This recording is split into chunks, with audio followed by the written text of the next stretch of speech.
Continuemos con el análisis de las garantías establecidas en el artículo 14 constitucional. Ya vimos que en el primer párrafo se habla de que todo acto de molestia debe de estar por escrito y firmado por autoridad competente. Esto se convierte en una garantía de seguridad jurídica. No pueden existir actos de molestia verbales. Y todo acto de molestia que conste por escrito deberá de tener la firma del servidor público que lo esté realizando. Y aquí viene el tema que esbocé al inicio. Se habla de la firma autógrafa y la firma facsimilar. Y hoy en día de la firma electrónica autorizada o avanzada o firma electrónica. ¿Estamos de acuerdo? ¿Qué ha pasado? Pues que hoy en día este tema de la emergencia sanitaria, pues nos ha hecho avanzar. Y entendamos a qué me refiero. Una firma facsímil, entiéndanlo ustedes como aquella que es la fotocopia de una firma. ¿Estamos de acuerdo? Ese tipo de firma no produce valor jurídico alguno.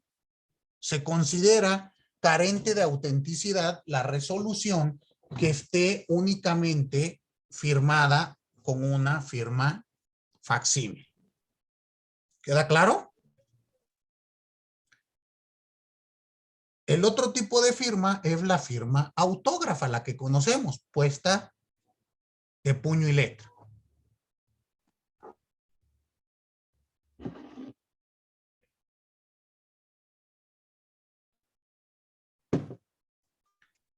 Pero tenemos hoy en día, a raíz, reitero, bueno, es opinión mía, ¿verdad? Ustedes a lo mejor tienen otra opinión. ¿Por qué? Porque este tema de la firma electrónica, por lo menos para los abogados, era un tema, a veces parecía hasta tabú. En el Tribunal de Justicia Administrativa, me refiero al federal, ya tienen años, ya se tiene tiempo que se estableció la famosa justicia en línea. Pero eran pocos los abogados que fueron a sacar sus firmas, que fueron a darse de alta, etcétera, etcétera, etcétera. Lo mismo ocurría en el amparo, lo mismo ocurría para el Tribunal de Justicia del Estado de México. ¿Qué pasó con esta emergencia? Los abogados, y soy enfático en decir los abogados, porque las autoridades desde hace años ya entienden que la firma electrónica avanzada va a ser igual de válida que una firma autógrafa. Pero muchos abogados eran renuentes a tener esta autorización o esta firma, incluso a que se les notifique vía electrónica. ¿Qué pasa, por ejemplo, en los procedimientos fiscales, como lo es la declaración fiscal? Pues ya se hace completamente en línea y tiene tiempo realizándose así. ¿Qué te piden? Pues miren, la firma fiel, yo creo que fácil ha de tener que ya unos 20 años. Que te piden tus certificados y demás. Pero de unos 10 años para acá, todo esto, la presentación de las declaraciones se ha vuelto, vamos a decirlo, más rápida en virtud de la implementación de las firmas y del propio buzón tributario, que viene siendo el sistema en donde tenemos la facultad de recibir notificaciones y de dar o interponer los recursos debidos en materia tributaria, los procedimientos a seguir.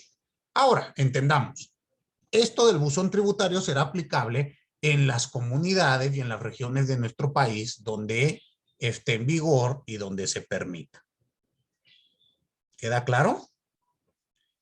Yo no quiero decir que la Ciudad de México es todo nuestro país, porque eso sería un error terrible. Me queda clarísimo que hay comunidades en nuestro país donde estas cuestiones tecnológicas pues todavía son muy lejanas. Pero en los lugares donde ya han sido establecidas y admitidas, es completamente válido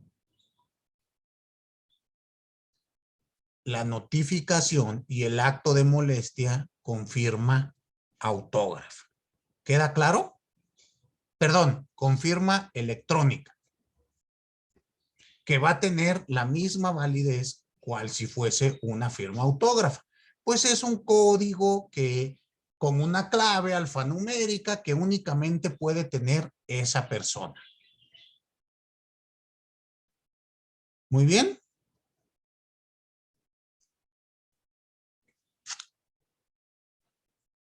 Entonces, esta cuestión, pues tiene, les decía yo, bemoles, tiene cuestiones favorables. Yo, la verdad, le veo más puntos favorables y casi no le encuentro ninguno desfavorable.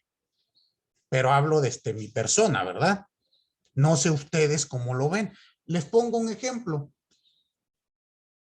En la justicia federal, propiamente en los amparos, pues yo ya puedo presentar mi demanda hasta tener copia de la sentencia, todo desde mi computadora. Tengo acceso al expediente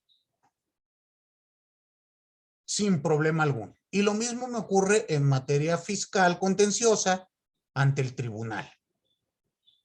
Ya con el sistema de justicia en línea 2.0, pues a mí me parece mucho más cómodo. Las notificaciones, nunca he tenido un solo caso en que mi notificación no llegue o se me pierda. Y reitero, yo veo la comodidad porque me notifican hoy. Voy a inventar, bueno, me doy por notificado hoy a esta hora, a las 6 de la tarde, leo el documento, si me están haciendo un requerimiento, pues al rato a las 3 de la mañana que tenga insomnio, me puedo levantar, contestarlo y presentarlo. Sin problema alguno. Se tendrá presentado a la hora siguiente hábil del día siguiente hábil. Pero ya estará ahí. En cambio, tener que ir, dejarlo, bueno, imprimirlo, recolectar firmas, llevarlo y todo, y esperar a que me acuerden, pues a mí se me hace más vuelta. Incluso, hoy en día, las promociones que yo realizo en la vía electrónica, me las acuerdan antes que las que presento de manera física. No sé a qué se deba, no sé cómo funcionen los sistemas en esta circunstancia en particular, pero reitero, mi opinión es que tiene mucho más bondades que cosas en contra. Otros colegas son renuentes y me dicen no, pero no y no y no.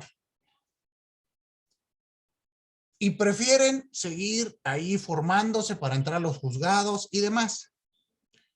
Por otro lado, las autoridades, ustedes saben que por lo menos en materia contenciosa Administrativa Federal y en amparo, pues presentan sus informes y todo lo hacen por medio de, por la manera electrónica. ¿Estamos? Y tienen su firma electrónica y no hay mayor problema. Nunca me ha tocado ver un incidente de nulidad por una indebida notificación o por una falta de firma electrónica. A mí no me ha tocado ver. No dudo que existan, pero habrá que analizar. Dígame, Alberto. Sí, maestro, ya lo es el caso para algunos estados. Aquí en la Ciudad de México, por ejemplo, ya está implementado. Sin embargo, pues tiene algunas deficiencias de mi punto de vista. Es decir, ya puedes presentar tu escrito inicial de demanda para algunos juicios. Sin embargo, al momento de que lo haces en línea, después te pide que los presentes físicamente y eso pues es como si lo hiciera de manera inicial de la forma tradicional, ¿no? Pero se refiere usted aquí en la Ciudad de México, ¿no? Sí, aquí en la Ciudad de México, porque por ejemplo, en el Estado de México llevé uno en materia administrativa, en los tribunales administrativos, y ahí ni siquiera digamos que para enrolarse, por así decirlo, en el sistema, ni siquiera te pide la firma electrónica, ni la FIREL, ni ninguna otra, simplemente te registras en el portal y con eso puedes llevar a cabo los juicios. Ahí puedes promover vía electrónica y todo lo demás. Todo lo puedes llevar en línea. Aquí en la Ciudad de México, la verdad es que no. Ahorita acabo de presentar uno en proceso oral y promoví en línea mi escrito inicial. En el acuerdo que le recayó, tuve que irme a notificar físicamente ahí y me requirieron que tenía yo que presentar pues todos los documentos de manera pues original, ¿no? Claro. Después de eso solicité... Pero aquí entendamos algo. A la Ciudad de México, ese caso en particular, lo agarraron sobre las rodillas. No habían hecho nada. Tuvieron que empezar a implementar con el problema encima. Ese es un caso particular. A mí me toca llevar algunos aquí en la Ciudad de México y sí, como tú me lo estás diciendo. Pero ejemplo, vamos a suponer, ya presentas, desahogas tu prevención. Obviamente hay que llevar los documentos, ¿verdad? Ya que queda todo eso, cuando ya tienes acceso al CICE para revisar tu expediente electrónico, ¿no te es mucho más sencillo? Sí, sin duda. Por ejemplo, ahorita pues puedo consultar mi expediente totalmente en línea, ¿no? Digital, ya sea como una especie de expediente, así se visualiza, o lo puedo visualizar por acuerdos, digamos. Exactamente. Ahora, ¿a qué voy? Se está trabajando, pero debemos de entender que el Poder Judicial de la Ciudad de México es un monstruo. ¿Están de acuerdo? Por eso, si ustedes se dan cuenta, casi siempre somos los últimos en instaurar cambios. ¿Por qué? Porque aquí los cambios significan miles de plazas, miles de cosas, miles de todo, más miles de pesos. Yo no quiero pensar, o no me alcanza a mí la mente imaginarme los servidores que se necesitaría en el Poder Judicial de la Ciudad de México, pues para recibir la cantidad de demandas que entran diario. Me imagino que ha de ser un trabajo de ingeniería muy importante, muy laborioso. Yo creo que en algunos años ya tendremos corregido este problema. Creo yo. Pero, reitero, a mí me ocurre, y se lo digo así, demandas que se presentan en Ciudad de México que ya te dicen por el tema de la emergencia sanitaria, y creo que es muy válido, que le dicen al pasante, ¿sabes qué? Revísalo en línea. Revísalo en línea, no estamos permitiendo pasar por A, B, C, D, ya tuvimos muchos contagios, lo que sea. Creo yo, y más en esta situación, que no se cerrarían tanto los tribunales si aplicáramos estas circunstancias. Reitero, vamos a llegar ahí. En la Ciudad de México se tiene también el problema que el acceso a revisar este expediente electrónico se paga. En este momento está liberado, es gratuito. Esperemos que así sigan, si no, ¿qué va a pasar? En cuanto digan ya no es gratuito, todos vamos a regresar a estar llenando de papel los juzgados. Entonces, reitero, ahí a lo mejor son cuestiones de que se está implementando. En todos los sistemas, cuando se implementó, tuvimos algunas cuestiones que nos parecían tediosas, diría yo. Pero, ejemplo, Alberto, ¿tú has tenido algún problema de que te intenten notificar vía electrónica y no te llegue la notificación? No. No, ninguna. O que presentes una promoción y se pierda.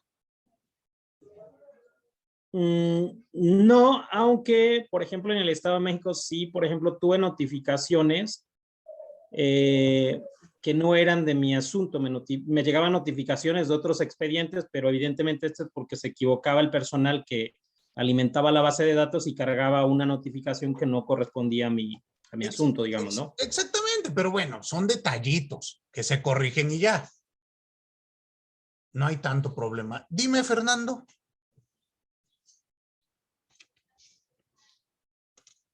¿Está apagado su micrófono? Abonando con el comentario del compañero y la explicación que usted nos da, profesor, aterrizándolo un poquito más de la práctica a lo jurídico, pues debe establecerse la obligación de tener una firma electrónica, porque, por ejemplo, en Ciudad de México hay divergencia de criterios en los juzgados, en lo que toca a que a veces lo admiten con la firma electrónica del abogado y a veces requieren de la firma electrónica de la parte. Y por lo menos en materia civil, pues no todas las partes siquiera conocen la firma electrónica. En materia fiscal, si bien como contribuyentes, a reserva de lo que usted opine, o ante mi falta de conocimiento, no creo que exista un artículo que previamente ya obligue en cuanto al hacer de tener la firma electrónica, toda vez que considero que no se ha elevado a la categoría de derecho fundamental o derecho humano el acceso a la tecnología o el acceso al Internet en este caso, porque las firmas funcionan con Internet. Y más aún cuando ya lo fuera, las citas para el SAT están deplorables. Hay que promover a veces amparos para que hoy por hoy en la contingencia en la que nos encontramos, nos den una cita o en el peor de los casos hay que comprarla, ¿no? Entonces, esto es parte de las deficiencias que tanto en la práctica, pero sobre todo en lo jurídico considero, están carentes. Claro, no se puede obligar, no malentendamos, no se puede obligar a que todo se haga en línea. Yo lo único que estoy diciendo es que es otra vía que hay que utilizar. Y aclaré en los lugares donde se pueda. Porque así como tú señalas, bueno, aquí en la Ciudad de México pues está esto, pero pues hay otras comunidades donde ni siquiera tienen luz, ya no digamos internet. No les podríamos establecer esto. Sería negar el acceso a la impartición de justicia. Sí. Obligarlos a una firma electrónica. Pero lo que yo decía es lo siguiente, entender que la firma autógrafa y la firma electrónica avanzada cumplen cabalmente con lo pedido por nuestra Constitución. Ya los bemoles de implementación tecnológica, reitero, nos agarraron sobre las rodillas. O sea, debemos de entender que vivíamos en los 70s o en los 80s, ¿no les parece así? Sí. O sea, usted se para en cualquier dependencia pública y así lo vemos. Bueno, la propia universidad, no nos agarraron con este tema de las clases en línea sin saber bien a bien qué íbamos a hacer. Y poco a poco hemos ido intentando adecuarnos a esta realidad. Yo creo que toda esta circunstancia que usted me dice, y sí, de que dan las citas lejos y demás, tendrá que corregirse. Ya nos tardamos nuevamente, me va a decir usted, 2 años. Pues sí, pero hay que entender que hacer un cambio en el SAT es hacer un cambio a gran escala. Entonces, bueno, y también, pues hay que entender que vivimos en autoridad franciscana y todo eso requiere dinero. Sí. Por mucha voluntad que haya, si no hay presupuesto, estamos estancados. Pero habrá que analizar. Mire, es el caso como la educación a distancia. ¿Sabe usted cuántos compañeros míos dicen que esto es una porquería y que nada más venimos a hacerle al cuento y que no sirve para nada?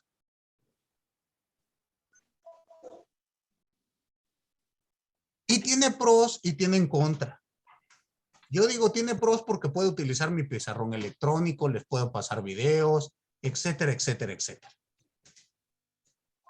Tiene pros porque tenemos convivencia sincrónica y asincrónica. Pueden ver ustedes el video de su clase posterior, etcétera, etcétera, etcétera. Tiene contras porque pues de repente me apagan la cámara, yo no sé si siquiera me están haciendo caso, si están acostados, etcétera, cosa que no pasa en mi salón. Pero como todo, pues tenemos que utilizar las herramientas. Habrá pros, habrá contras. A veces yo creo que tiene más pros que contras. Ejemplo, comento. Yo estoy dando la clase en este momento desde mi casa, desde su casa. Y termino mi clase, apago la computadora y ya estoy en mi hogar. Y creo que a la mayoría de ustedes les pasa algo así, ¿no? Pero si tuviésemos que estar yendo hasta Ciudad Universitaria, terminado nuestra clase 7:30, bueno, por lo menos yo acabo y me voy, no sé, ¿ustedes tienen otra clase después? Sí. Acabarían a las 9.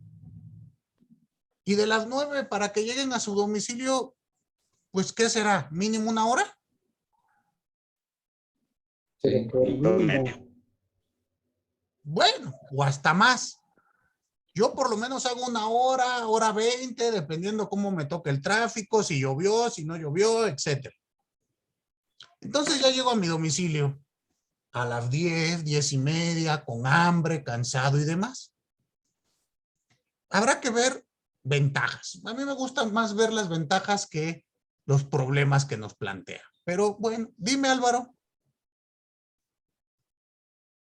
Le iba a comentar que, hablando ahorita de la firma electrónica avanzada, bueno, pues he estado escuchando medio intermitente algunas cosas, pero comentaba que ya constitucionalmente sí es aceptada y cumple con los requisitos que una firma autógrafa, o sea, no viola de ninguna manera la Constitución, eso ya se ha como que resuelto, ¿no? Nada más quería como que ver ese punto. Sí, la Corte, bueno, no la Corte, los tribunales han establecido mediante criterios aislados y me parece que ya hay jurisprudencia en el sentido de que la firma electrónica avanzada es constitucional, cumple, porque lo que se pretende con esto, ¿qué es lo que debemos de entender? No nada más es que se firme por firmar, sino vamos a analizar que el sujeto que está firmando, uno, sea una autoridad y dos, que sea una autoridad competente. Y lo que ha establecido los tribunales es que la firma electrónica cumple cabalmente con estas características y por lo tanto permite la garantía de la seguridad jurídica, que es lo que establece este artículo 16. Muy bien. Perfecto. Entonces, veamos el siguiente elemento que nos decía Julio. Julio nos dijo, bueno, pero además de que sea emitido por autoridad, bueno, que sea un acto de molestia emitido por de manera en escrito por autoridad competente, este acto de molestia debe de estar fundado y motivado. Y por lo tanto, esta garantía de fundar y motivar hay que entenderla nuevamente como potencializar nuestra garantía de seguridad jurídica. Siendo reductivista, podemos decir que fundar consiste en expresar los numerales jurídicos que están siendo aplicados al caso concreto. Y motivar es expresar las razones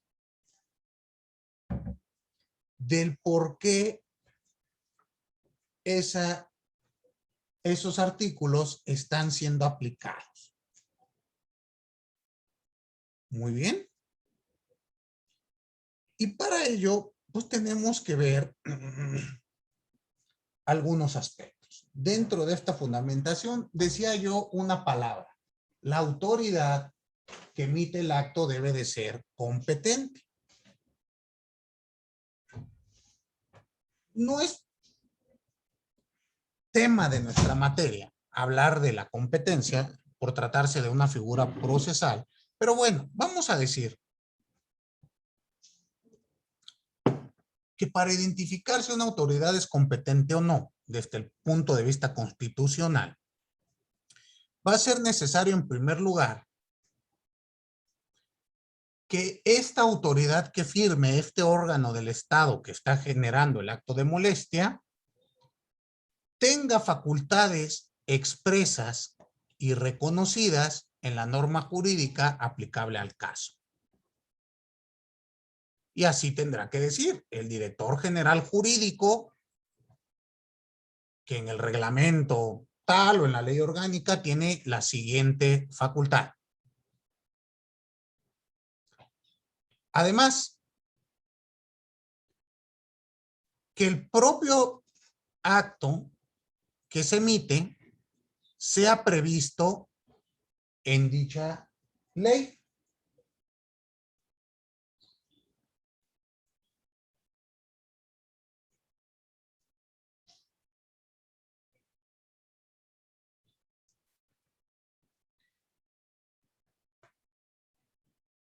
Que el sentido y el alcance del acto de molestia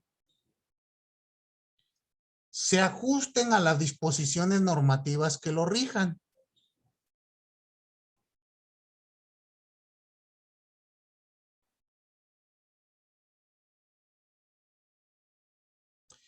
Y por último, que el acto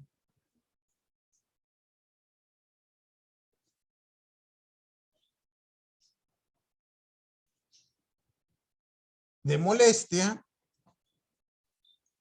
esté contenido en un mandamiento escrito donde se expresen los preceptos específicos que lo apoyen. Todos estos elementos van a ser indispensables para calificar la competencia de una autoridad. Y la última parte, ustedes lo escucharon, es la fundamentación y motivación. Ahora, ustedes saben que esta idea de la fundamentación y la motivación es muy socorrida en los tribunales. Normalmente hay un concepto de violación que dice está indebidamente fundado y motivado. A ver si pega. Bueno, pues habrá que ir estableciendo cuáles son los elementos para considerar válida esta argumentación. De momento, basta con decir que la motivación es la adecuación de las razones expresadas por la autoridad para la aplicación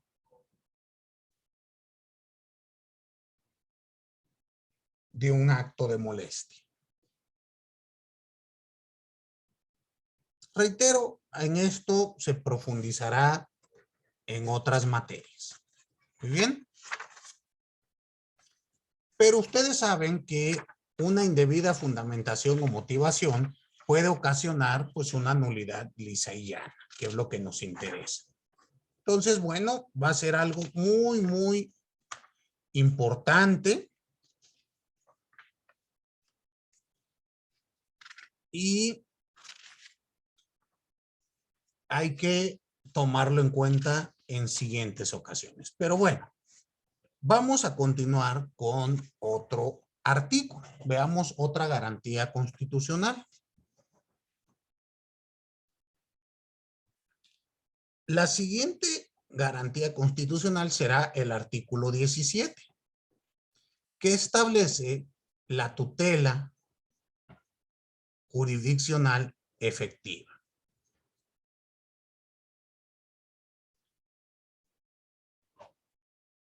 Y aparte, este mismo artículo establece los mecanismos alternos de solución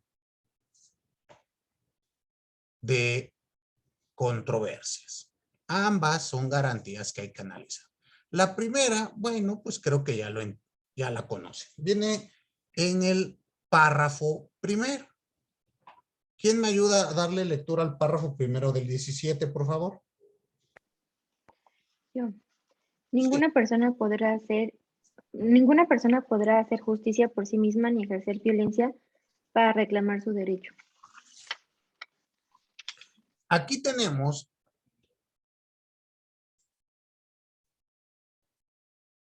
¿me escuchan? Sí, profesor. Sí, escuchamos. Como que se trabó todo. Decía, este artículo 17, a ver, denme un segundito. A mí me parece que está.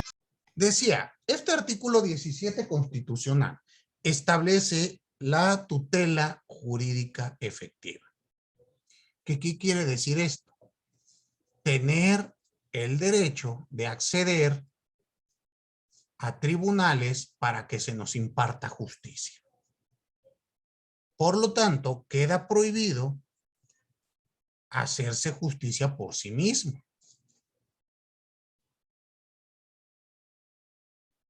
Es decir, ninguno de nosotros puede ejercer la fuerza para exigir lo que cree que tiene derecho.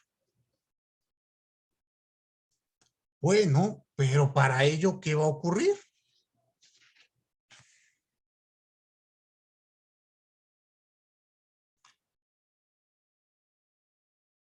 Que debemos de acudir a los tribunales. Y ya ustedes conocen, el tribunal tiene que estar previamente establecido. No me pueden aplicar leyes privativas. Pero ya que llego a un tribunal que cumple con las características constitucionales, es decir, ser general, permanente y demás, ¿qué más va a tener mi garantía? En primer lugar, voy a poder acceder a esta justicia ante una autoridad para que me imparta justicia de manera pronta, expedita, imparcial y gratuita.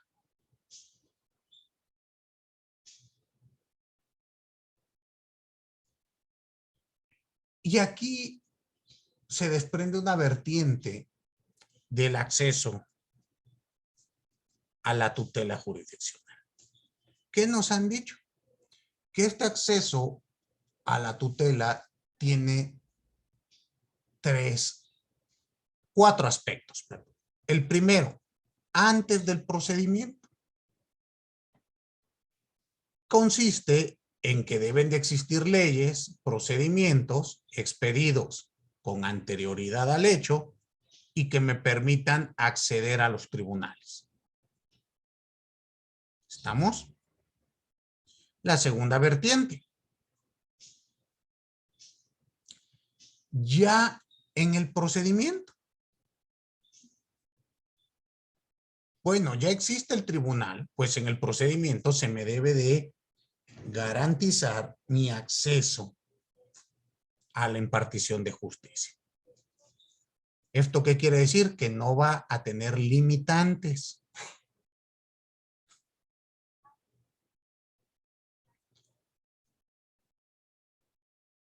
Por lo tanto, lo que platicábamos hace un minuto, Alberto, en el sentido de exigir, o no recuerdo si fue usted, perdón, que me decían que si se puede establecer una obligación de que tengamos firma electrónica. No, porque se estaría violentando este acceso. Lo haríamos pues para algunos cuantos. Creo que en un país con 40 millones de personas en pobreza alimentaria, que quiere decir que a veces no tienen para comer en el día, pues no les vamos a exigir una firma electrónica, ¿o sí? Sería completamente incongruente. Entonces, esto es durante el procedimiento. La siguiente vertiente es al dictar la sentencia.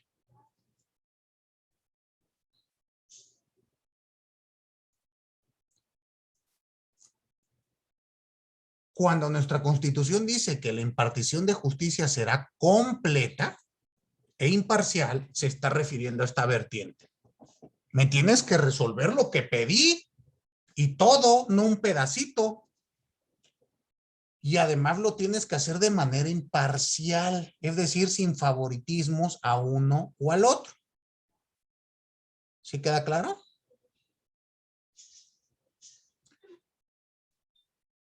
Y posteriormente tenemos la cuarta etapa, en la ejecución.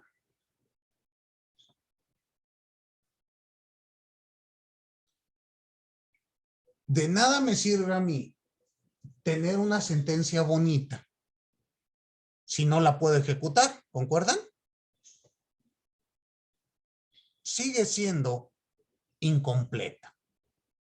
Y por lo tanto, todos estos elementos forman parte de esta garantía. ¿Quedó claro? Piensen ustedes lo siguiente.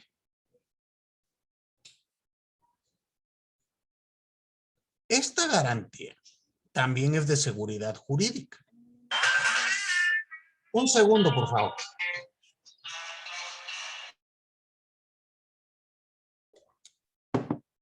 Entonces comentaba, ¿cómo vamos a aplicar esta garantía en el campo de lo fiscal? Pues vamos a entender que es aplicable en ambas vertientes, tanto para el gobernado como para el ente recaudador. El ente recaudador sabe que nosotros podemos acudir a pedir la revisión o la nulidad de los actos que realice si son contrarios a la norma. Y nosotros sabemos que la autoridad no puede realizar actos arbitrarios en contra nuestra. Bueno, no debe, sí puede, pero no debe. ¿Estamos? ¿Qué ejemplos tenemos de esto?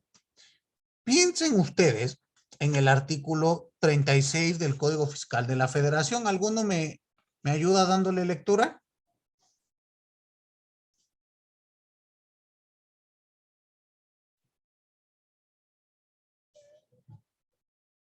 Al 36.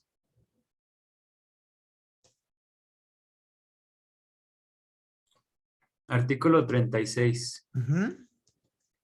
Las resoluciones administrativas de carácter individual favorables a un particular solo podrán ser modificadas por el Tribunal Federal de Justicia Fiscal y Administrativa mediante juicio iniciado por las autoridades fiscales.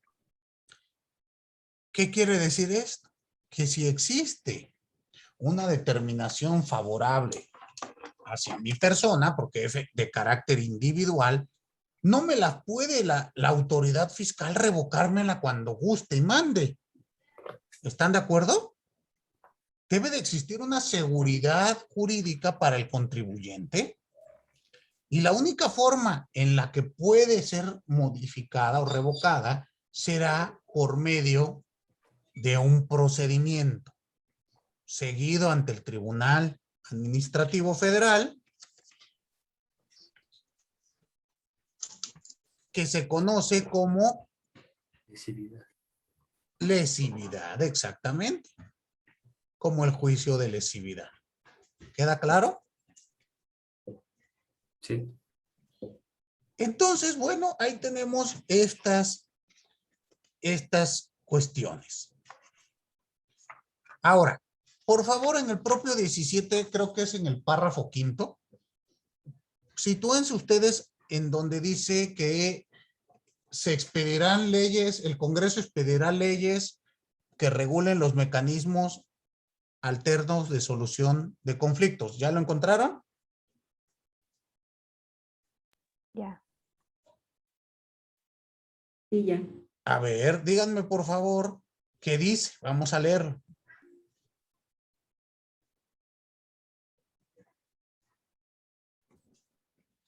Dice, el Congreso de la Unión expedirá las leyes que regulen las acciones colectivas. Tales leyes determinarán las materias de aplicación, los procedimientos judiciales y los mecanismos de reparación del daño. Los jueces federales conocerán de forma exclusiva sobre estos procedimientos y mecanismos. Es el siguiente párrafo o más No. abajo, otro. Las leyes preverán mecanismos alternativos de solución de controversias. Ese mero. A ver, vamos a leerlo. ¿Qué párrafo es? El quinto. Quinto, pues no les dije yo el quinto. A ver, vamos a leerlo, por favor.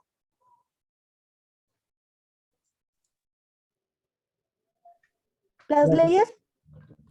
Adelante. A ver, a Quetzali, ayúdeme, por favor. Las leyes preverán mecanismos alternativos de solución de controversias en la materia penal, regularán su aplicación, asegurarán la reparación del daño y establecerán los casos en los que se requiera la supervisión judicial. Bueno, entonces aquí tenemos esta siguiente garantía. ¿A qué se refiere? A establecer mecanismos alternos para solucionar un conflicto. Y aquí ustedes dirán, pero maestro, ¿eso qué garantía puede ser? Bueno, pues entendámosla desde varias vertientes. El acceso a la tutela jurisdiccional, ya vimos que tiene esas 4 vertientes, pero también tenemos derecho a que nuestros conflictos no queden,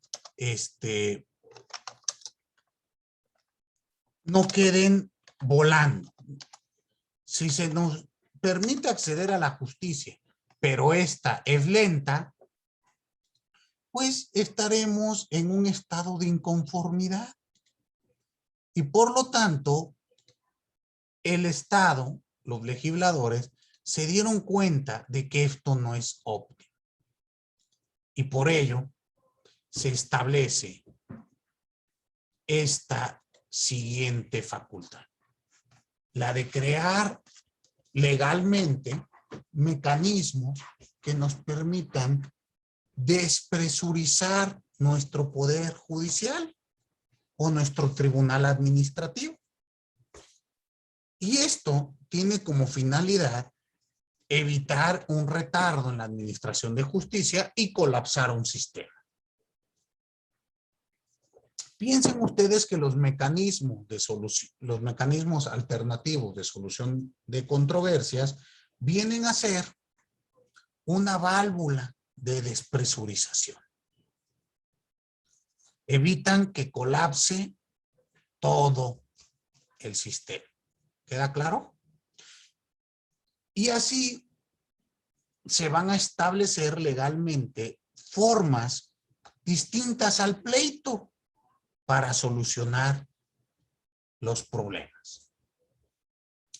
En materia fiscal, ¿qué ejemplos tenemos? Porque en otras, pues parecen claros. Pero en materia fiscal,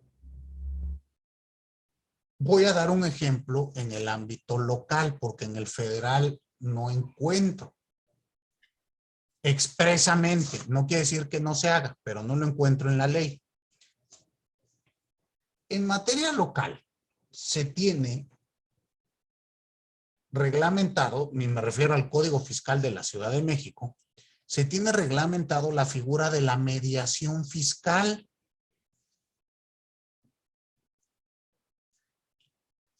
Y ustedes escuchan que la palabra mediación, pues ya es un mecanismo alterno, ya no es irnos a pelear. Dime, Alejandro. Me parece que en materia federal podría ser el acuerdo conclusivo Pero que se celebra ante la quién? PRODECON. Ante la PRODECON. Exactamente, serían los acuerdos conclusivos ante la PRODECON. Pero como tal no está establecido, es a lo que yo me refería, que no lo veo expresamente. Yo no veo que esté reglamentado un procedimiento de mediación, sino que está establecido, pues vamos a decir, de manera indirecta, interpretativa, esta circunstancia. Pero sí, exactamente en materia federal sería ese el caso. A lo que me refiero, que poco a poco se han ido estableciendo posibilidades de sentarnos en la mesa con el ente recaudador y tratar de mediar nuestro conflicto. Esto hace, ¿qué les gusta a ustedes? 8, 10 años, era impensable. ¿Sí están de acuerdo o no? Incluso los autores, los doctrinarios se enojaban. ¿Cómo se le ocurre a usted estar proponiendo que el contribuyente pueda sentarse con la autoridad? Si aquí lo que se trata es de que pague o paga. No hay otra circunstancia. No existe otra posibilidad. Esto se los comento porque a mí hace algunos años me tocó dirigir una tesis de licenciatura.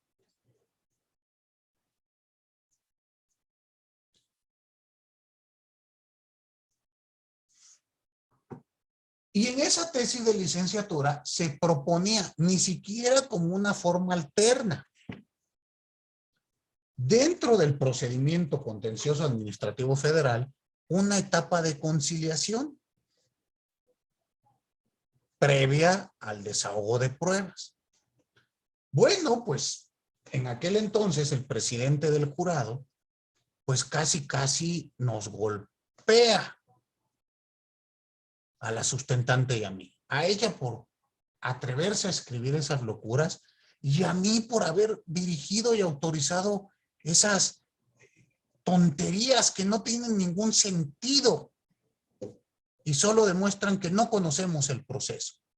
Bueno, pues hoy en día que esto ya es una realidad constitucional, pues habrá que ver qué sigue opinando este doctor. ¿No creen? Pero se van a encontrar ustedes que en materia administrativa esto es muy común. Hay renuencia para los mecanismos. No obstante, ustedes ya saben que es un derecho constitucional donde viene reglamentado y los ejemplos que nos han dado son válidos, tanto los acuerdos conclusivos como la mediación en materia fiscal para la Ciudad de México. Muy bien. ¿Queda claro? Por último, este mismo artículo 17 constitucional señala que ninguna persona puede ser aprisionada o privada de su libertad por deudas de carácter puramente civil.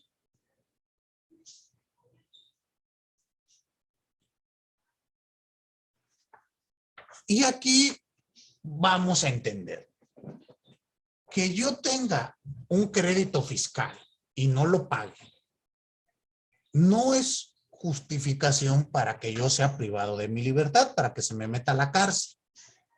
Eso sí queda claro, ¿no?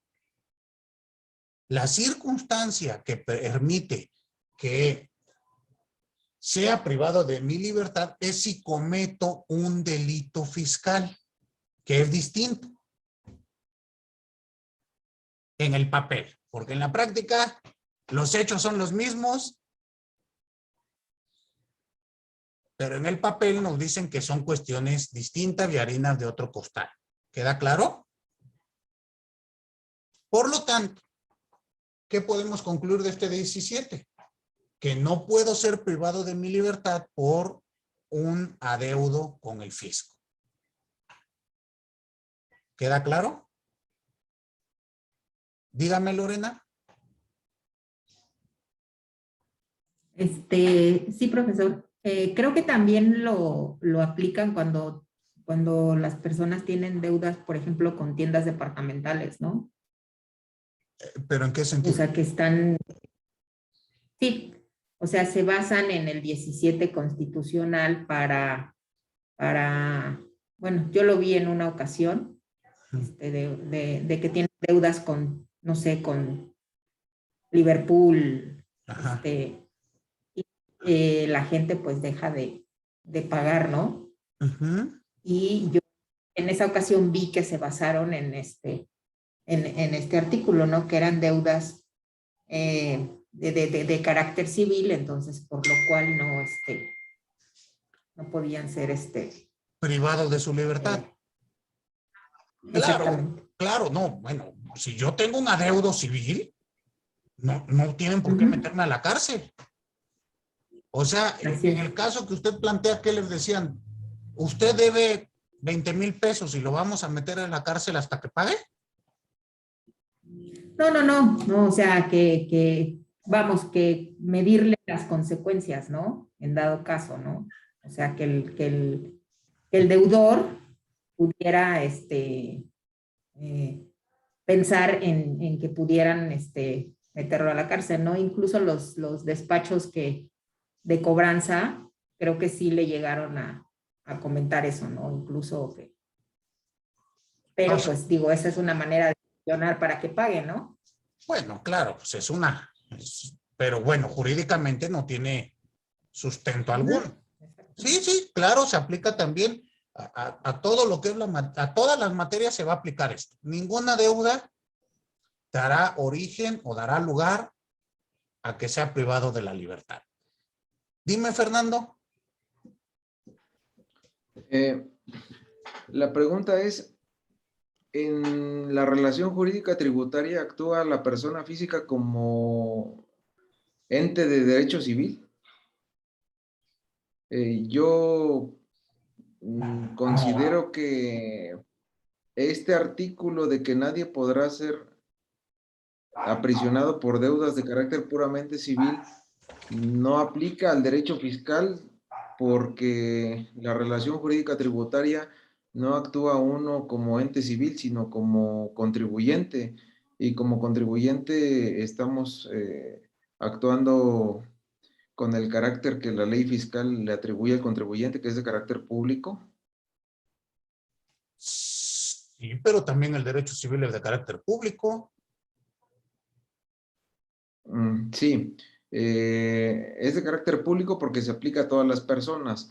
Yo me refiero en relación a la calidad jurídica del contribuyente. Eso me queda claro, que no existe una relación civil.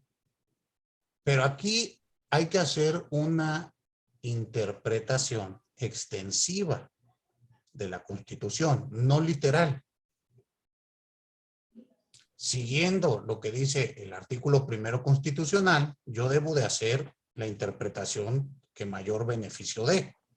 ¿Estás de acuerdo? Y hay que tomar el contexto en el que fue redactado esta parte en específica de la Constitución. Esto, artículo 17, este párrafo, te puedo asegurar que se viene arrastrando desde la Constitución del 57 sin problemas. Hay que entender el contexto. Cuando no existía una autonomía de las demás ramas, civil, penal, fiscal, etcétera, sino que teníamos derecho penal y otra rama, todo lo que no sea penal, que se va a llamar civil. Y entonces se redactó de ese modo. Pero la Constitución, de acuerdo con Paolo Comaducci, en su obra Interpretación Constitucional, pues nos dice que debemos de interpretar también desde el contexto histórico. No podemos aplicar el contexto en el que fue redactada con lo que tenemos hoy en día. Estoy de acuerdo completamente con lo que me dices.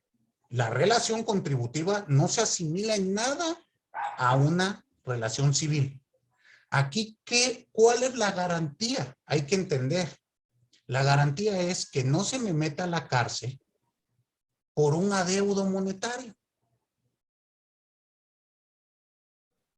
Más que nada. Okay. La cárcel dejémosla para los delitos. ¿Por qué? Porque como usted sabe, en nuestro país durante mucho tiempo se te metía a la cárcel para que pagaras. Y una vez que pagaras, salías de la cárcel. Esto pues, se considera violatorio de derechos humanos. Muy bien. Ok. Sí, Fernando. Dime, Alberto Valencia. Sí, solo para agregar que consideraría yo de manera genérica que existen solamente dos formas para privarnos de nuestra libertad. Esas dos formas, una de ellas es por una falta administrativa o por la comisión de un delito. Una falta administrativa, la común que vemos es en el caso del reglamento de tránsito, cuando uno va alcoholizado y pues ahí el arresto, incluso lo establece nuestra propia Constitución, si no me equivoco, que debe ser un arresto administrativo que no puede exceder, creo que de 36 horas me parece. 36, 38 horas, no me acuerdo muy bien por ahí, ¿sí? O por la comisión de un delito, que ahí ya que habría que discernir, ¿no? Si la medida es una medida preventiva o ya es propiamente una cuestión de prisión, ¿no? Derivada de una sentencia, ¿no? Entonces diría yo que pues son las únicas dos formas por las cuales se nos puede privar de la libertad, ¿no? A través de estas dos figuras de manera genérica, ¿no? Y en cuanto a la interpretación extensiva que dice de que nadie puede ser aprisionado por deudas de carácter civil, debe entenderse también que no solamente es civil, es decir, aquí también está la cuestión que hablábamos, que también entra dentro del aspecto fiscal y también dentro del aspecto mercantil, porque igual el hecho de que tenga una deuda mercantil, no sé, a lo mejor firmé un título de crédito o algo para garantizar alguna deuda, pues tampoco significa que me puedan meter a la cárcel literalmente por una cuestión como esta, ¿no?